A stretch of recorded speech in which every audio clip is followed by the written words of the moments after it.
Hello, it's Matthew David, the Minister of Allowing, and I think I'm live. So if you're out there and you are tuning in, just go ahead and give me a big what's up. Tell me you're here, and I will communicate with you through the board here, and we can get this transmission going.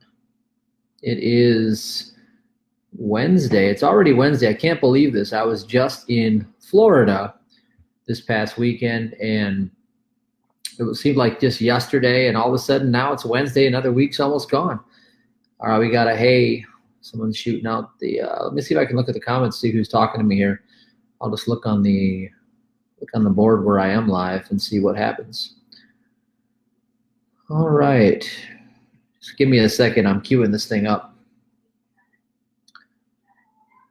There we go. That's Carrie. Good. Hey, Carrie, how you doing? Give you a shout out here. We got love. We got hola. There we go. Spanish. So I'm going to talk about how you navigate through challenging times, because the one thing is that in the law of attraction and self-help, personal development, I don't care where you're at. I mean, we can just talk peak performance. When you're achieving and you're going for things, you're going to run into problems. You're going to run into turbulence. It's just like being on a plane. And when you're in the plane and you go and the turbulence hits and the plane starts shaking, and the irony is that life is kind of like a flight like that, and it takes all of the energy and momentum when you're starting out on your path towards success. All of the lift, the thrust to get you in the air is the hardest part of the whole journey until you reach altitude. And then once you reach the proper altitude, then you're right where you're supposed to be. But the beginning part is very challenging, and a lot of people fail at that point because they quit. And the reason why they quit is because they're not trained and they're not equipped to handle the terror barrier, the resistance. And unfortunately, boys and girls, and whatever you want to identify with, it doesn't matter, but we are going to run into these resistance, pockets at every juncture when we're making a breakthrough to the next level. And I can always cue it in. See, I get these so often that it amazes me that I still feel the same way. You see, what happens is you never stop feeling the same way. When something happens and life throws some turbulence at you, your five senses never stop kicking in and sending the alarm signal, like the gauge lights go on, like, oh no, it's happening again. But with wisdom,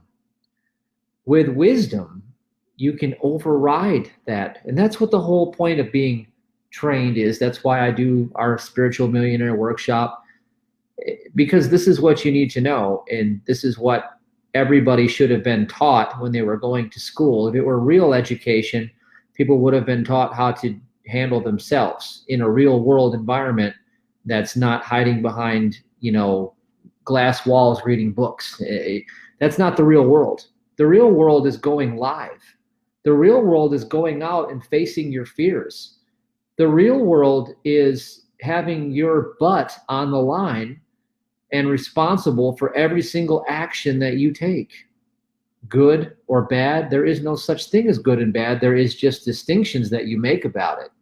In reality, only the good is true. But what happens is we are held accountable to every action we make, every decision that we take. We are held accountable for that in the real world.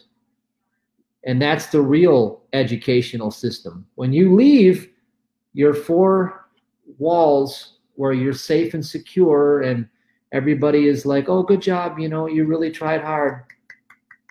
When you leave all that behind and it's up to you, and it's make or break, and you have to perform, I call that being a professional. When you become a professional, then there is no passing the buck anymore. There's nobody else to blame. They say it's not whether you win or lose, it's how you place the blame. That's how the average person thinks. And what happens is that doesn't pay the bills. That doesn't get you ahead in life. That's not going to put $1 million in your bank account many times over. That's not going to put any money in your. It's gonna get you nowhere. And what I'm going to do is I'm going to give you some of the principles that come to mind, answer some questions along the way about how you deal with what I call the ego resistance turbulence that happens. So I got on this kick and I started studying, how they make planes and how planes fly and how they deal with turbulence. And I just started getting this download from God this week. God wanted me to look at that. And so I started to look at that. And I noticed there was this one horrifying plane crash. And what happened is they were taking off and they were going to be 5 miles behind a 747 that took off. And see, they're going to be in the wake of that, the jet stream is going to be there in the wake. And they knew intuitively they shouldn't do it, but they wanted to. So they took the green light and they took off. And what happened is they got up into the air and then they started soaring and the turbulence started to shake the plane. And when the turbulence started to shake the plane, the co-pilot really tried to, steer hard into that with the back part of the plane that sticks straight up like a shark fin through the water, that part that steers like this. And he was steering it real hard. Well, that thing just broke right off. That thing broke right off in the air. And the plane got caught in a jet stream turbulence that took it straight to the ground and they couldn't pull out of it. So what happened was that turbulence took the plane all the way straight to the ground and they couldn't pull out of it. And that was a metaphor that I took about life in terms of what do you do if a turbulent jet stream is coming and you get caught in it, and let's say your ability to navigate out of it is gone and you're starting to see yourself go to the ground. Well, that can happen in life, and that does happen in life, and that's what happened when I had Lyme disease, and it's happened other times in my life as well. But the good news is the end is not usually the end. The end is usually a new beginning, and that's really what it really plays out as long as your attitude is in the right place from the moment that this begins to happen. And the other metaphor that I saw in there was, the 747 was 5 miles ahead, and that jet stream left all of that turbulence behind it. And so what that taught me was, don't follow somebody else's path. Don't follow somebody else's path in life, because what will happen is that jet stream, that turbulence, will cause your experience to become shaky. You see, if you're always comparing you to someone else and you're always following them right in their path, your experience of life is going to be shaky. And as you try to navigate to try to stay on course with their path, you just might lose your sense of direction and go right to the ground. And that's the transmission I really received this week from God. And I really wanted to put that out there as in terms of who are you comparing yourself to? Because what happens is when you start to compare you with someone else, you really lose sight of the very energetic principle that gives you prosperity that you need to have. So if you want to be successful, you have to remove other people out of the equation in terms of who I see myself as compared to. Okay, compared to who? You can't compare you to anyone on the planet, ever, in any circumstance whatsoever. And you shouldn't, ever. Okay? The minute you do that, you're stepping into a turbulence, okay? And what happens is, if you get caught up in one and you can't get out of it, you're going to crash. And I've been there time and time again. I remember back, I went to a seminar in 2013, and I was making a lot of money back then, a nice 7-figure income. And I kept thinking of how I wanted to be like someone else who was making 10 times what I was making. And all it kept doing was made me feel small. I kept feeling like I was less than. I wasn't good enough. And because I was coming at life from that perspective, what it did was it made me sabotage what I already had, because I stepped into being ungrateful. And that's a huge mistake. It's a huge mistake. If you step into being ungrateful, that's when you start to that's when you crash. Okay, I just want you to understand that. You see, all of this momentum that it takes for you to get off the ground as an entrepreneur or in success in life, all of this momentum and this power that you're using from step one to get to where you're soaring, you want to make sure that when you get there, you're in the right path. Okay, like one of my mentors said, when you climb to the top of the building, make sure you're on top of the right building, but also make sure that when you do get there, that you're not looking for the next something that's even better. I want something better now. This isn't good enough for me. I want something better. It has to be better than this. Because what happens is this. I promise you from experience, when you get what you want in life, you're going to realize that that's not it.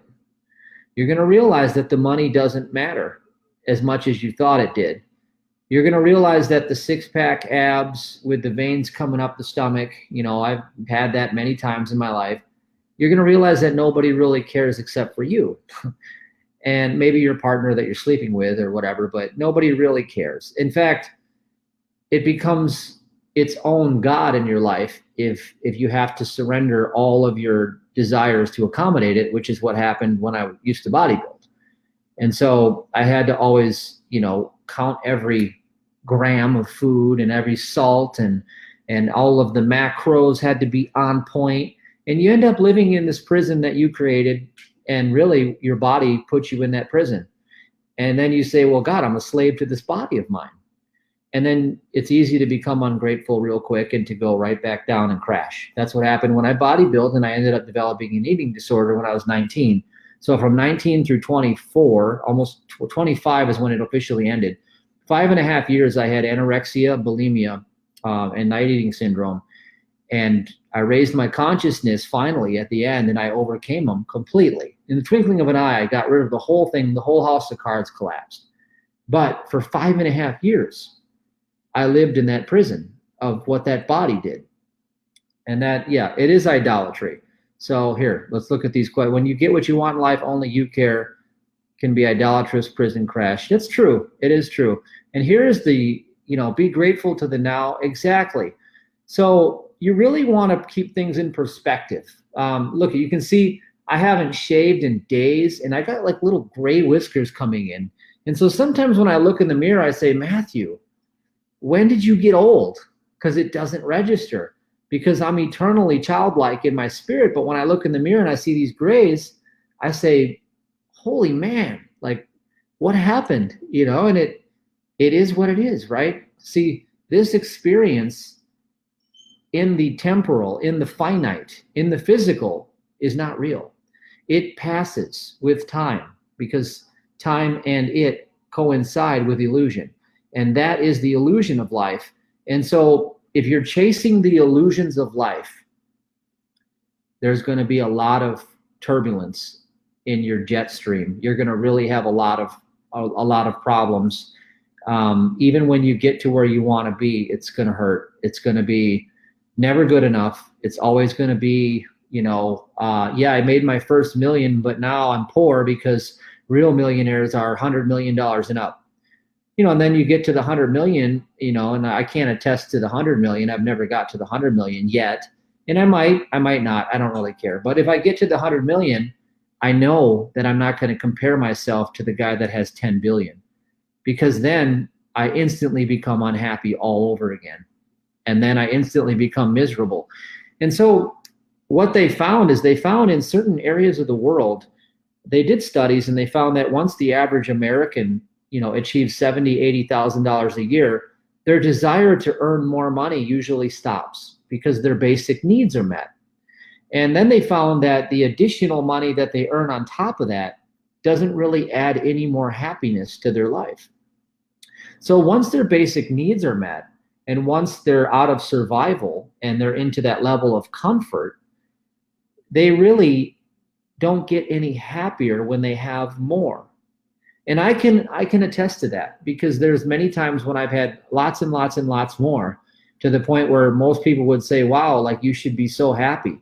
But I wasn't really any happier. But I'll tell you when I was the happiest, so that you can see how this all plays out, because this has everything to do with dealing with the challenges that come up in life.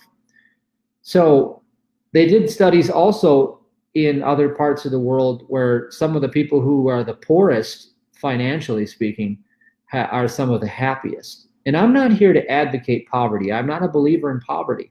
So I want you to understand that. Now, when I was the happiest, I'll tell you when, is when my focus is entirely 100% on the spiritual things in life. In other words, I'm spiritualizing my thought. I'm taking my ideas away from the finite and I'm putting them on the infinite. And I really wholeheartedly believe that you need to spiritualize your thought in order to enter God's presence, because God is spirit.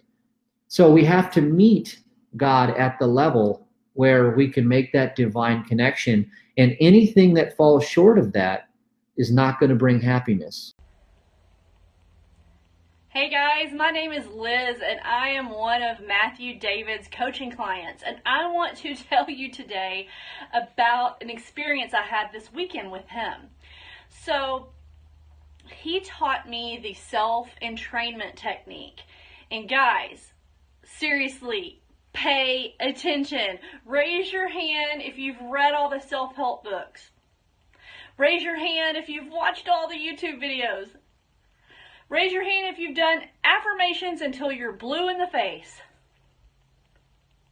You've hugged the trees, you've done the grounding, you've read the scriptures, you've listened to the songs, you've done it all, and yet something is missing.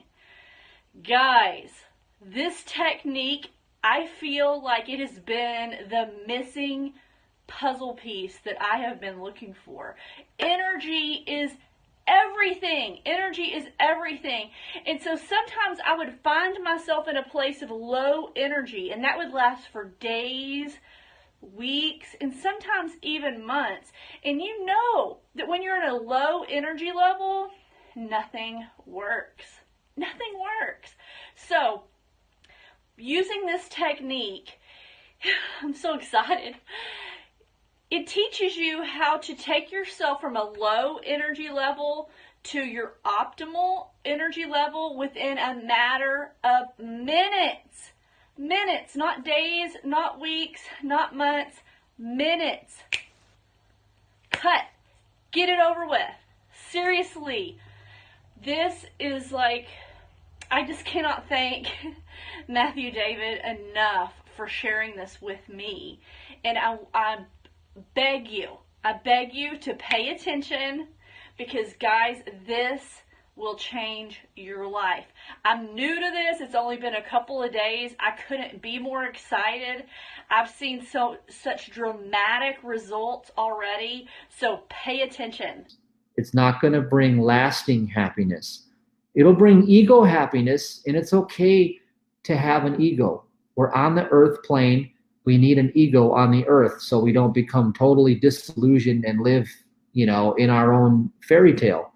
We're not quote unquote eternally spiritual, yet, so to speak. Like if you go to talk to your friends and you say, well, I've never had a physical life and I don't have to deal with worldly concerns and this and that, unless your consciousness has already gone to the point of truly knowing that from experience, you don't know that yet. You can't claim what you don't experience.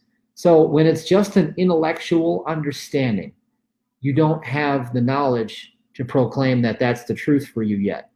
You have to go through these challenges in life. That's why this is all about how you navigate the challenges. You have to go through the challenges to get to that place where you know that you know, because then you're free.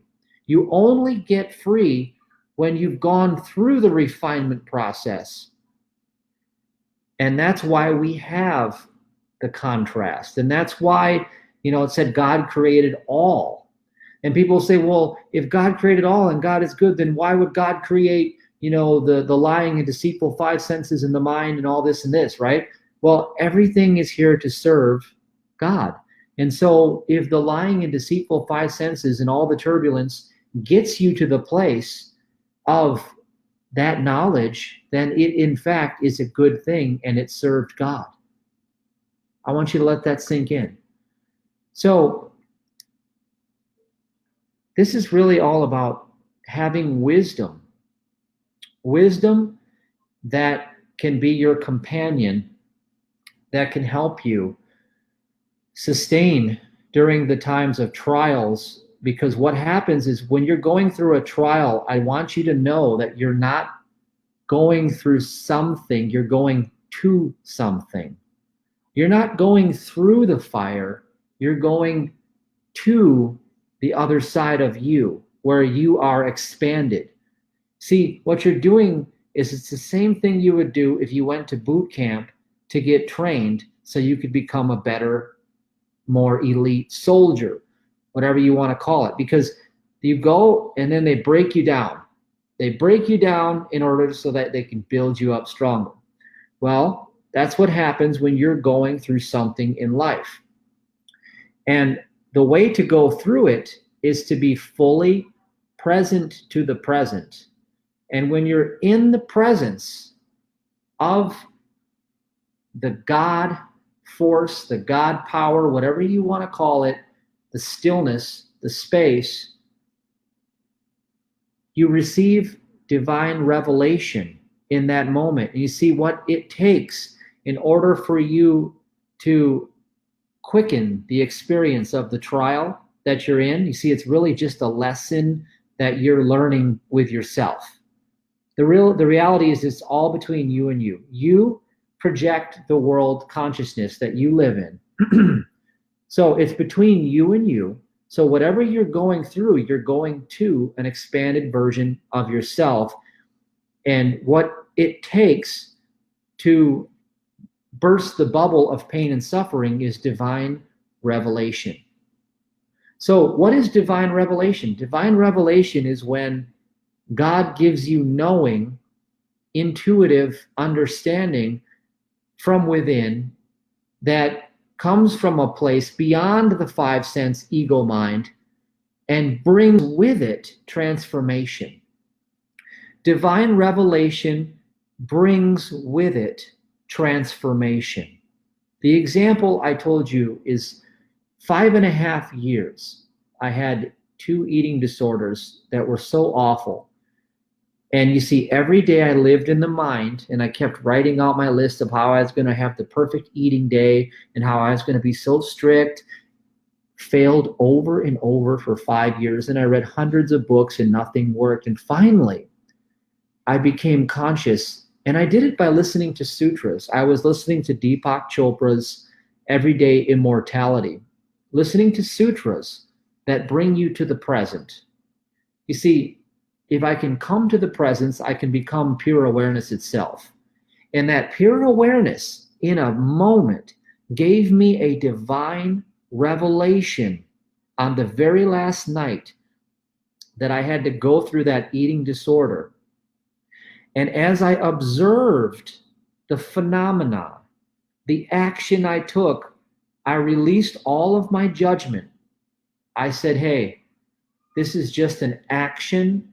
It doesn't mean anything, and I'm not attached to it, and I don't proclaim it as good or bad. I just observed it, and I became one with pure awareness. I had a moment of insight that brought transformation in the twinkling of an eye, just like it talks about in the Bible. And the next morning I woke up and I was born anew. I knew in my heart when I woke up that that affliction was gone. I knew that whatever held that in place was officially transmuted into peace itself. And then 1 day, 2 days, 3 days, a week, 10 days, 14 days, 3 weeks went by, a month went by, 3 months went by, and I hadn't had a single episode. Never had done that in the last 5.5 years. And I lived in that perpetual state of bliss for 2 additional years after I was set free from that condition. Now, if I hadn't gone through that, I would not have had the desire to seek the kingdom and to seek the pure awareness. I would never have discovered the transformation. So all things are good because they all lead to the same place. So no matter what you are going through, it is in fact something you're going to. And the whole point here is that you are the source of the suffering and also the source of the solution. So you just have to become aware. Awareness itself transmutes everything into awareness. And that's the same as saying, if you be still and know that I am God. If you're still and knowing that I am God, well, who's God? How could you know anything other than your own experience? So therefore, you're the God. God is being you. And once you get that awareness and you release your attachment to right and wrong, good and bad, evil and, just and ugly and beautiful and left and right and red and blue and all the duality, and you just observe the phenomenon in the stillness of the gap between all of the words, the spaces, the sounds. Spend your time in that gap, as much time as possible. That's pure awareness itself. And pure awareness is the stillness of God. And that transforms your entire experience. And so today, when I go through these tests, the first thing that I do is I say only the good is true. Immediately, you have to make a decision in the moment because your decisions determine what belief you're going to make about it. And that belief is going to be a perception that you're going to have to live in. And then it creates a story around itself, which creates a morphogenic field, which creates a whole series of thoughts that become attracted to that whole vibrational field. You see, in that quick split second, when the mind jumps in and says, whoa, this is awful, this is bad, you're in deep shit, something bad is happening, we're going down, the plane is going to crash. If you don't immediately correct, the chances are you may have to go through the crash and you'll probably come back up again. Most people do, but you don't have to go through the crash every single time is what I'm saying. Only the good is true. You make that distinction immediately. And then what you do from there is you get present to the present and you leave your care and your concern with God. You leave your care and your concern with God. What do you think Jesus, the master, came to teach? He said, leave this, leave it. Leave it with me. Leave it with God. It's better in God's presence than with you. When you're coming from the 5 senses, you're coming from error. You're coming from the lying and deceitful 5 senses. You can't birth truth from error. You have to step into truth itself and then allow whatever is misinterpreted to be self-corrected by the truth. That's how it really works. And then what you do is you get busy raising your vibration, following your joy in every moment, and knowing that all is well, all is well, all ends well. Because let's put it this way, even if I'm making this all up, and even if I were just pulling your leg, and there was no ounce of wisdom to anything I said, you'd still be better off by leaving your concerns at the door, so to speak, and going and doing what you love. Because at least if you did go down and crash and you never came back, at least you went down smiling. Okay? So either way, this allows you to win. Now, if I am right, and I am giving you wisdom, then what I'm telling you is that you can dissolve your problem, because your mind is the problem, hiding in plain sight, pretending that it has a solution to the problem it is creating. And that is the conundrum that the ego always plays out over and over, and it always uses fear, worry, doubt, anger. It always creates turbulence, so it can shake you. While you're coasting along, it shakes you up and down, and you have to be smarter than the ego by knowing that you're not the ego. Separate the two. You're not the mind, you're not the ego, and what you see is not what is actual reality. You are seeing what you believe, and what you believe is usually a collection of opinions and lies that you were taught. You're living inside your own hypnotic spell. So I write about this stuff in my books. If you haven't read my books, I suggest reading the book Allow first, allow.ws. Learn my 3-2-1 prosperity formula. You know why I talk about prosperity so much? You know why I do that? Because most people get right in all affairs of life when they get their pocketbook right. And God already gave you the answer right in the Bible. And I'm the minister of allowing, so I teach you. I remind you to use your faith and to step into the covenant and to plant your seed and to live by the faith that God has commanded, not by your own understanding. And when you get right in your pocketbook and you break the fear off of your finances, that gives you a whole new lease on life, because you've just destroyed the God of this world and surrendered it up to the real God. And now you'll learn that once you can trust God with your finances, you can trust God with all of it. Because the most thing you're afraid of in life is your finances. You're so afraid of running out of money. Most people are. They're so afraid. And you know what? God hasn't given you a spirit of fear. So where did it come from? It didn't come from God. It came from the other. Okay, and what is the other? Shadow, fiction, ignorance, fear, Satan. They're all one and the same. So who are you going to serve? You're going to serve Satan, or are you going to serve God? It's a choice. So let's answer some questions. That was my quick transmission. I don't have enough time to do a whole seminar here, and I have the ministress of allowing coming down, and I don't know if she's going to join us or not. If she may or may not join us, but let's get some questions. Let me answer some questions for you guys. Put some questions on the board, and I will go ahead and address some things.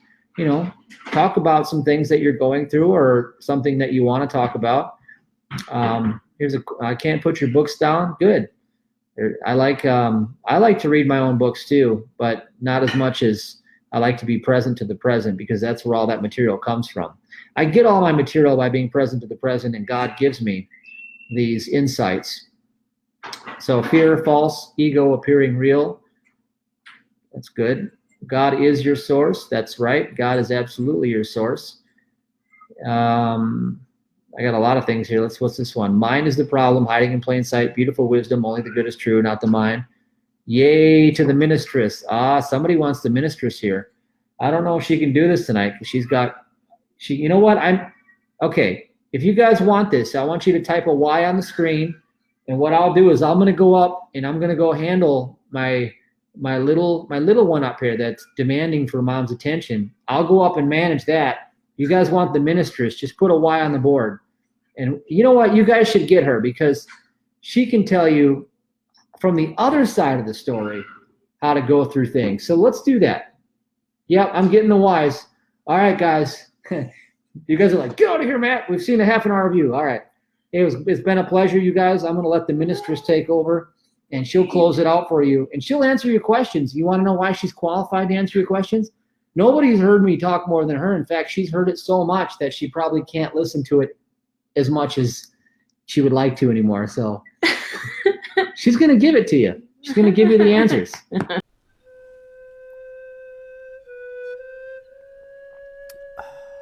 Listen, there are two types of people in this world.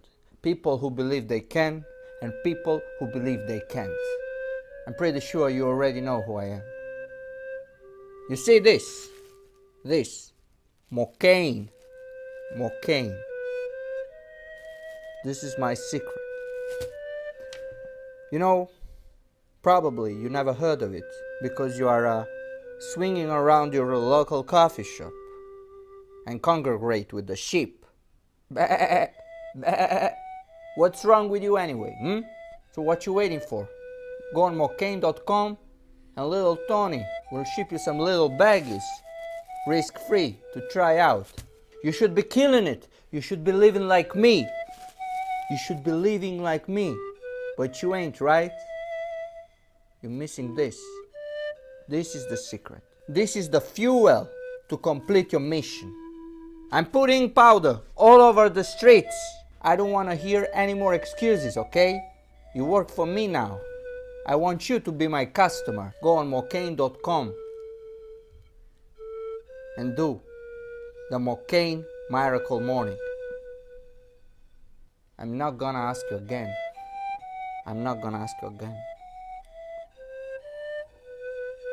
So get your questions up here. She's got wisdom. I'm telling you, she's got a lot of wisdom. All right, guys, I'll see you soon. I'll check out the chats when we're done. Take care.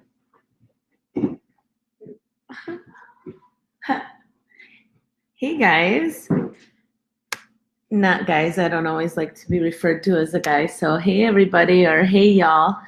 That's what I like about the South Texas saying y'all. So you don't always have to.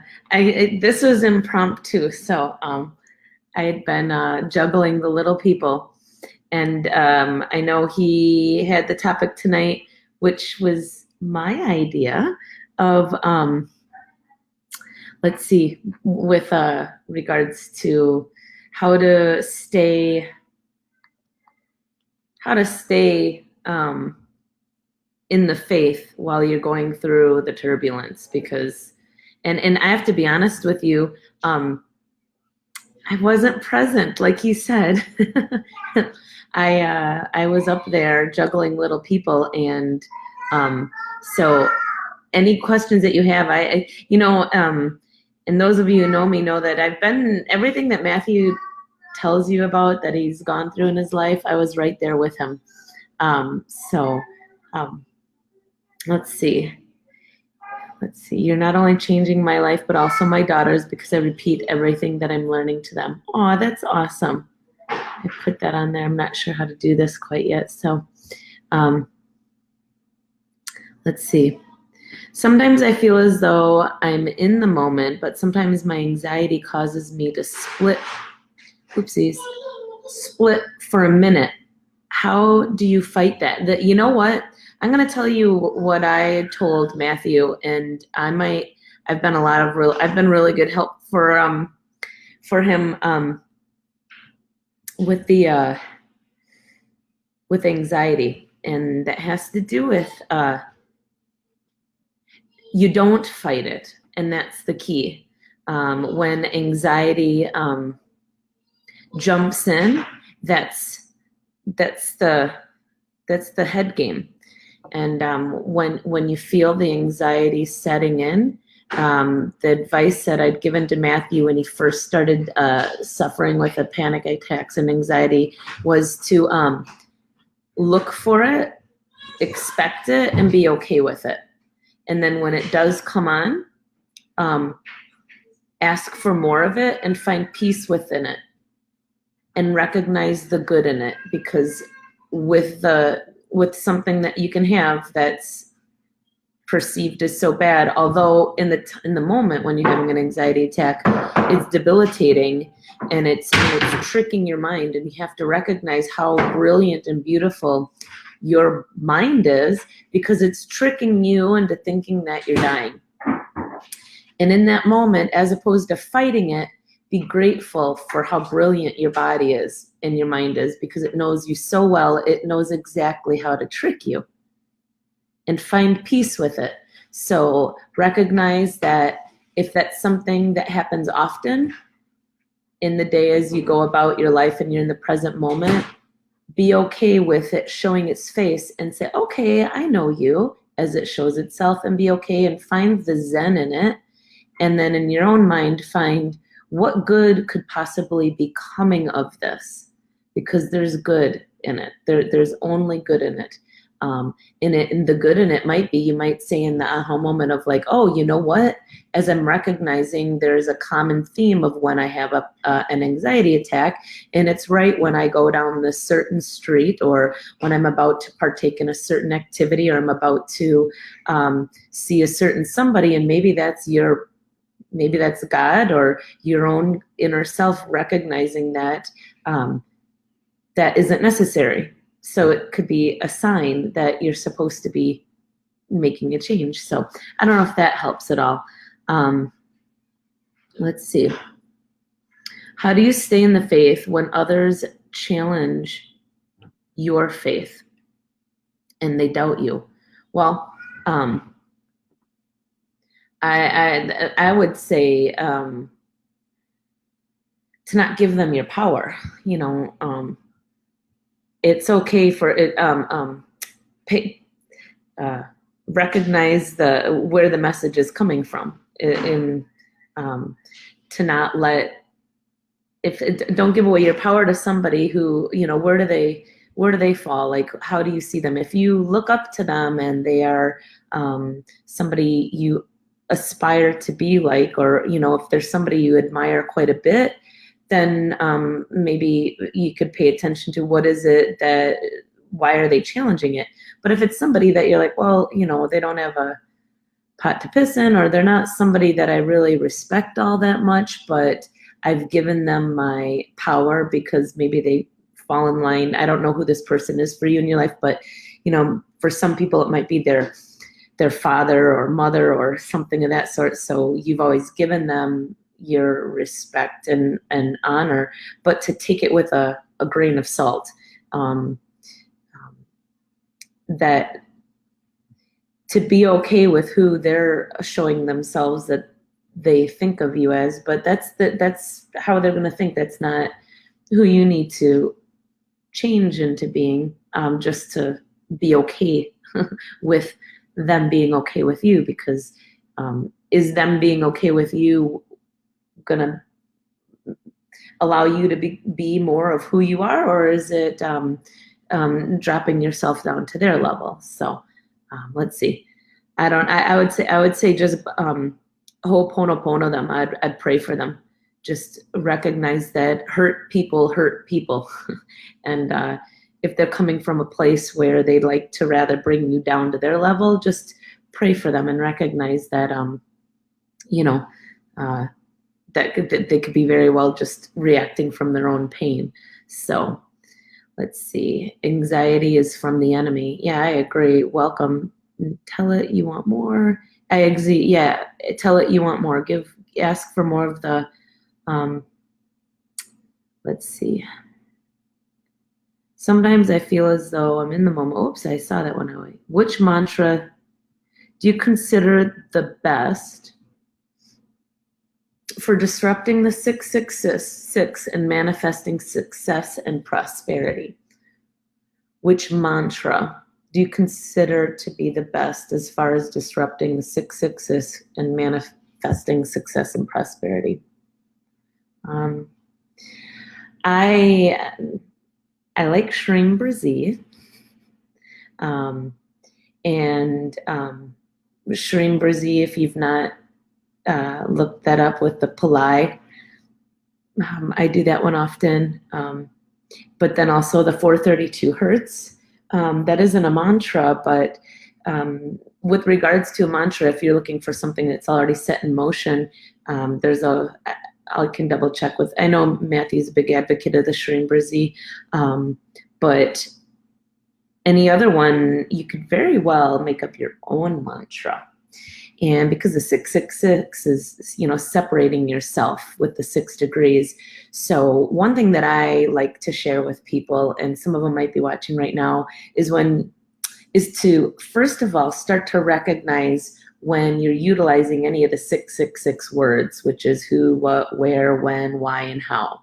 So as soon as you're finding yourself separating yourself with those words, the first is to start recognizing, hearing them when you're using them. So it's okay when you're first recognizing them to be using them, but once you recognize them, it's your responsibility to stop yourself and to change the words. So one thing that I do is I will, and we've done this with our kids since they were born, is rephrasing. So start thinking about recognizing a way you're saying something, either words out loud or in your head as you're thinking them. And then stop yourself and think about, okay, instead of saying, how am I going to make my mortgage payment this month? How about change it to, okay, stop, not how, change it to be, I'm open to receiving the funds to pay my mortgage payment this month in a way that I hadn't expected it before. Oh, that feels good. So start paying attention to when you utilize the 666 words, and then start learning how can you change it for it to be the truth so that you're not separating yourself, and make that be your own mantra. It doesn't have to be something, an anthem, but it can be a new, and I said this the other night, I like rules for myself. That's how I work. So I can say, okay, when I hear myself say one of the 666, my new rule is that I stop myself, I forgive myself, and then I recognize what's a new way of saying what I just was about to rattle out, and then change my course that way. So maybe that helps, I hope. So, okay, let's see. Hey. Let's see if there's any new questions. Does it matter if I only listen to the audio of the mantra instead of chanting it, or is there a difference? I think there's some, you don't have to, you can just listen to it. So yeah, okay, love it, great, okay, cool, I'm open to it. Yes, Louise, hey, awesome, amen. Let's see, Shreem Brzee, yeah, the autocorrect, let's see. All right. I'm sorry, all of a sudden, maybe whatever resonates with the soul is the best mantra. I agree. Yes. I'm going to try to find any more questions that you guys might have that I, like I said, jumped in, and let's see. Okay, I think I'm answering most of the questions. Jump on and share any questions you may have. And then I'm reading here as I'm videoing, but let's see. Hi to everybody who's been saying hi. Are you feeling embarrassed and stuck because you can't focus or concentrate? I have a confession to make. I spent years unable to think clearly, like I was in a fog. I was going through the motions, running my companies, and I hated feeling groggy and mentally sluggish. I couldn't get ahead like this. It's no secret, the powers that be want us dumbed down. Chemicals, fluoride, our brains are under siege, and we are experiencing lower IQs. But now there's a weapon to fight back and win. Introducing DNA Evolve, a revolutionary breakthrough in a category of cognitive enhancers called nootropics. I've been using DNA Evolve and couldn't feel better. For me, it works. It feels great to get things done again and get ahead. Try a free sample for yourself at DNAEvolveSample.com. That's DNAEvolveSample.com. Supplies are limited, so go to DNAEvolveSample.com right now. The only control you have is the emotions and your own reactions. Smile, forgive them, they don't know the truth, and politely walk away, and don't engage in the negative conversation. I agree. I think that was in reference to when somebody had asked about what to do when somebody else is judging you in your own faith. And exactly, forgive them, and somebody had come to me with wondering what do you do when somebody is making an accusation and it's with the expectation for you to retaliate, and so there can be a little bicker back and forth. And sometimes it's fun to play with that in a gentle, loving way, and that is to just let the person who likes to be right. And in my own mind, I'll be thinking, I'm sorry, please forgive me, thank you, I love you. I'm sorry, please forgive me, thank you, I love you. And then as we're conversing, allow them to be right and let them feel the love that I'm sending them, even though my words might be saying like, yeah, sure, okay, even I know that you're not right, and maybe I'm going off on a little track there, but okay. All righty, great. Do you want to jump on and say hi? Somebody wants to say hi here really quick. Hi, Tell them your name. my name is Youre. Okay. Thank you, baby. You want to say bye? Bye. Bye. Can I Okay. put a charger charge my phone? Yes. Where? Over there. Okay. Let's see. Sorry, guys. Sidetracked here. This is getting good, Sabrina. Okay. Thank you. Yeah. Where do you think Matthew learned everything he's got? Just kidding. Okay. I heard subliminal messages work, but when I try to sync them with the audio, I can never keep my earphones in to listen to them when I sleep. Oh. Where? I don't know. Hold on. Let's see. Yeah, I don't know what to tell you about that. I would put it on. I would just put it on so you can hear it, but at a distance. So let's see. Abel and Judy. Hi. Hey, y'all.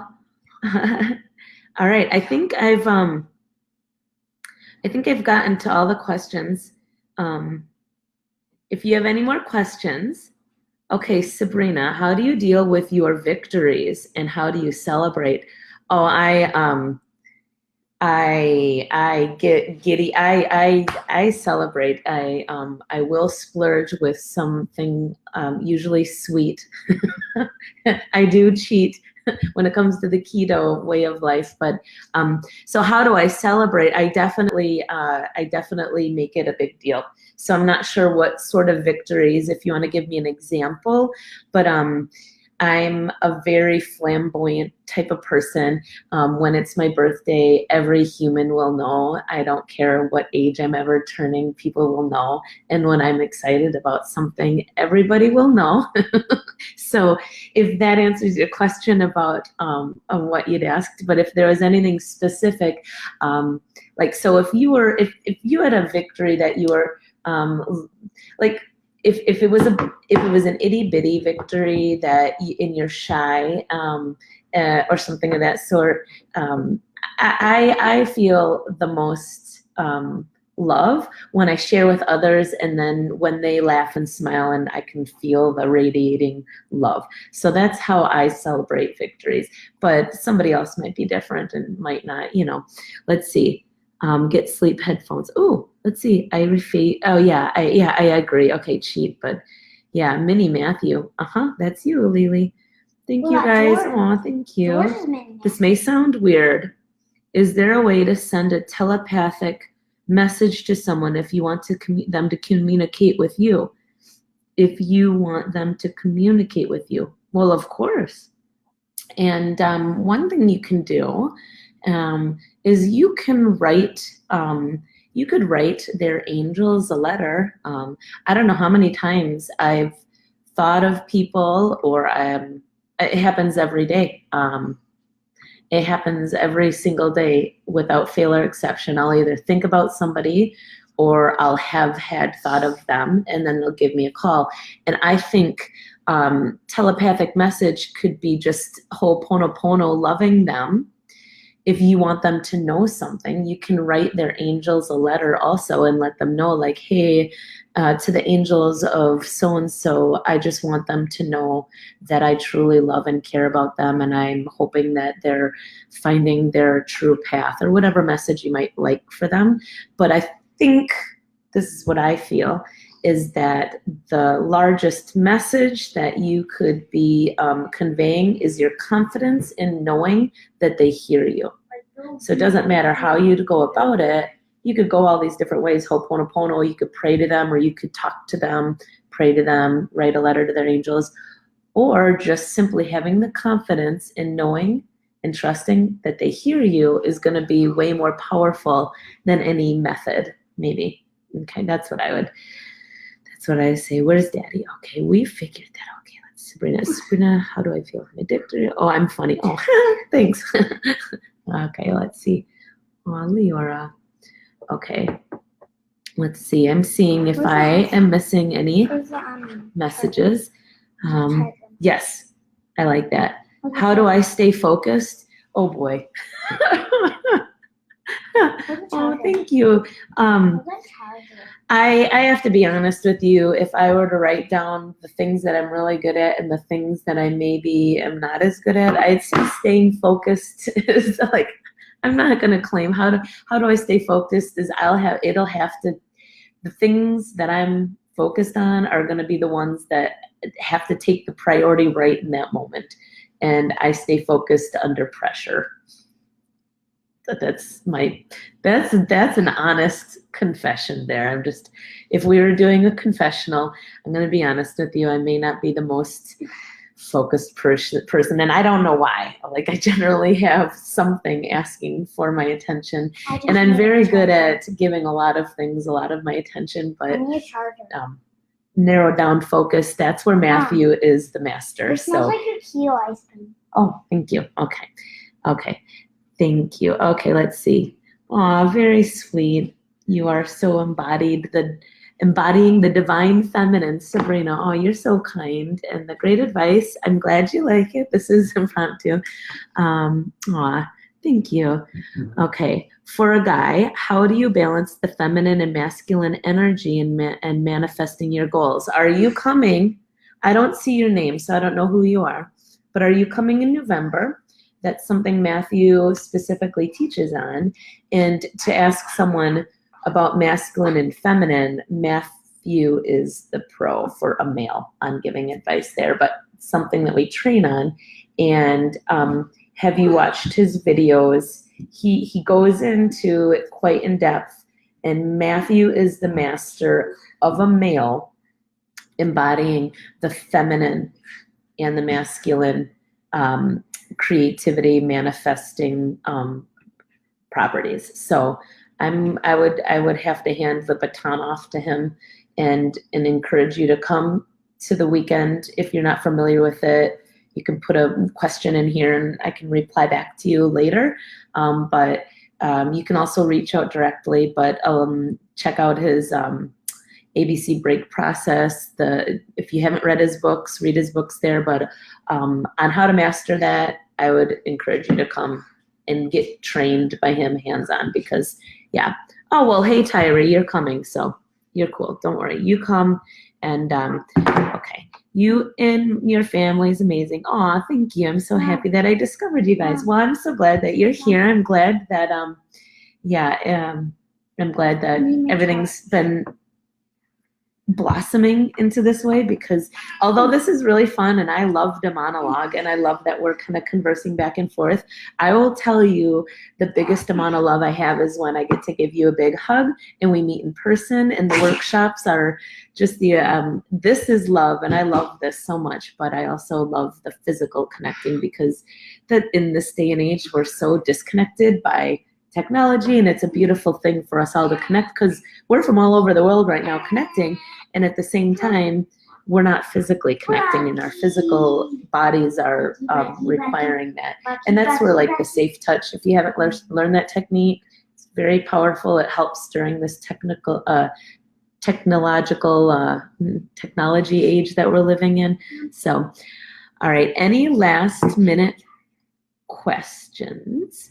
Abel says it is in his video, yes, in using reproductive energies to manifest. Yes, it's on YouTube. Yep, there you go, Tyree. Take a look there, and that could help you in between now and when you get here in November.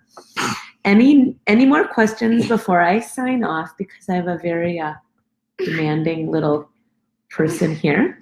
All right. Yes, hugs, exchanging the embrace. Love you all. Okay, That's a contortionist. I'm gonna sign off. Lyure the contortionist. And For everybody who's joining us in November, we look forward to seeing you. For those of you who would like to and haven't gotten a hold I of thought me you said yet, December. get a hold of me and we can talk about the details and help you get here. And if not, keep staying plugged in because we love you all. And I'm sure you know that from Matthew, but I want you to know from our entire family, we love, honor, and appreciate you, and we believe in you, sometimes more than you believe in yourself. So with that being said, contortion, peace, love, and Sophie, that's Sophie Dossie. Check you later. Bye. ta-ta.